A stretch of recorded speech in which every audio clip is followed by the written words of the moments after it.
For this assignment, we'll be comparing three travel interfaces, Kayak, Airbnb, and Vrbo.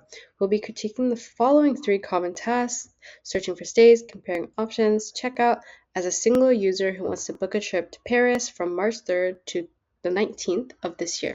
Alright, so starting off with Kayak, the three subtasks of searching for our stay is searching the destination, then we search our dates, and then we search how many people we need.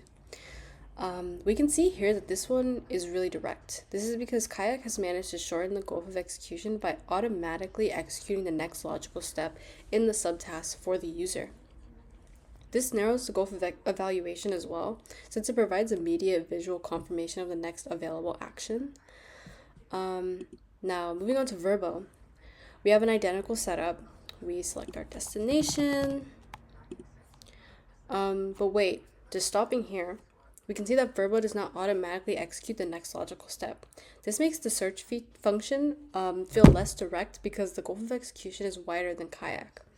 On top of this, we can see Kayak represents the search feature as a single fluid process with automatic progression, while when I continue with Vrbo, everything is self-directed. So it breaks the search function into three distinct user-initiated tasks. You could say that the trade-off is that Kayak trades user control for perceived efficiency, while Vrbo trades efficiency for user control. Now, going to Airbnb, we can see that it has a similar setup, but not an identical one. It does not have pre-filled in information, but the setup is nearly identical in the fact that it goes from destination to date to the number of people. On top of this, we can see with the last two, the semantic distance is low because the gap between what the user thinks a search feature for a traveling website should look like and the website's representation is congruent, which I will expand on in a moment. But we'll go Paris, and then it automatically goes over just like Kayak, or 12/19. Then we just want one person. Airbnb's semantic distance is a bit wider because it does not consistently represent the user's expectations. The reason why is because when we use Kayak, it automatically goes from Paris to our dates to our rooms, and Vrbo goes from Paris, and then we stop, and then we have to manually click for dates, and then we manually click for guests. Airbnb doesn't do that because it goes from Paris to the dates, then stops there. So the semantic distance is a bit wider because it does not consistently represent the user's expectations. Instead of automating the entire search, it stops unexpectedly at date. This also contributes to a feeling of less directness than Kayak, but more direct than Vrbo comparatively.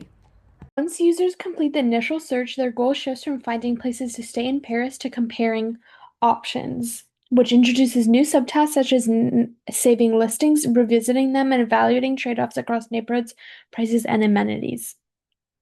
Starting off with Kayak, saving an option is represented by a heart icon directly within the Paris search results. This representation closely matches the user's intents to bookmark a listing, which makes the interaction feel highly direct and keeps the goal of execution low. And you see confirmation that is not yet tripped, so you get to create the trip. However, once saved, these options are grouped into a separate trip view with limited contextual information. Going on to Airbnb saves Paris listings through named wish lists. So you can create a new wish list. This representation aligns well with users' mental model of trip planning, such as organizing stays by city or trip, which lowers semantic distance and strengthens directness during later comparison.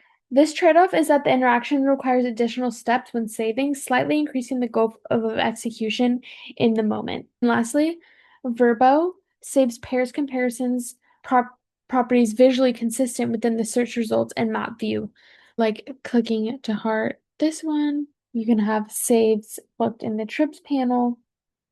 This representation supports direct visual comparison across neighborhoods and price points, keeping the goal of evaluation low. However, because properties lack strong contextual labels, the representation provides less support for long-term decision-making. Overall, these problems show how differences in representation and interaction design shapes directness, influences how easily users compare options before moving into the detailed view and final booking process. And to pick up from Gabriella, we'll look at what happened next when user actually start moving toward actual booking process. So firstly, on Kayak, the detail view is very data forward.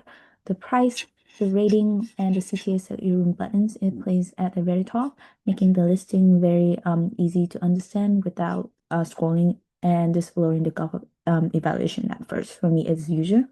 However, the booking info only occupies a small area at the top while I'm scrolling down, which make the next step less obvious and slightly increase the gulf of execution for me.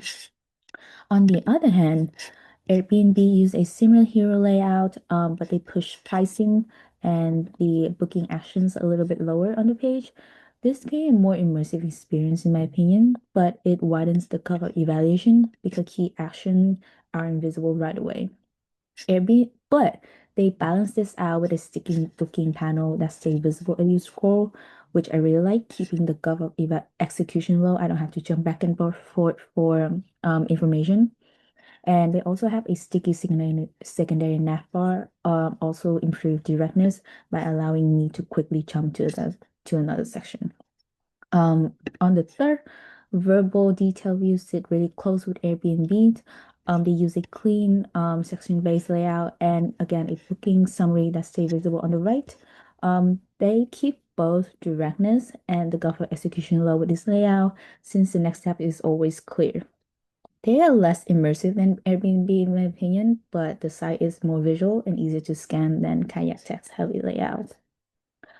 And if we move to the checkout on Kayak, the checkout is pretty unique because they are more of like a meta search tool instead of just a booking platform. We are seeing Kayak, but the booking is actually being taken care by like a partner, in this case, Expedia. This handout isn't very prominent because they stay at the very bottom, which include both gubs. User must interpret who they're actually booking with and which policy they're applying. On the other hand, Airbnb offers the most guided and simple checkout experience, in my opinion. The process is split into clean step 1, 2, 3, with pricing and cancellation policy always visible. Keep both directness and the gulf of evaluation low.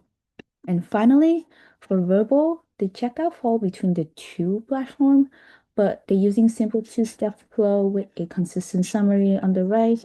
They are less visually appealing than our Airbnb, but still predictable and easy to complete.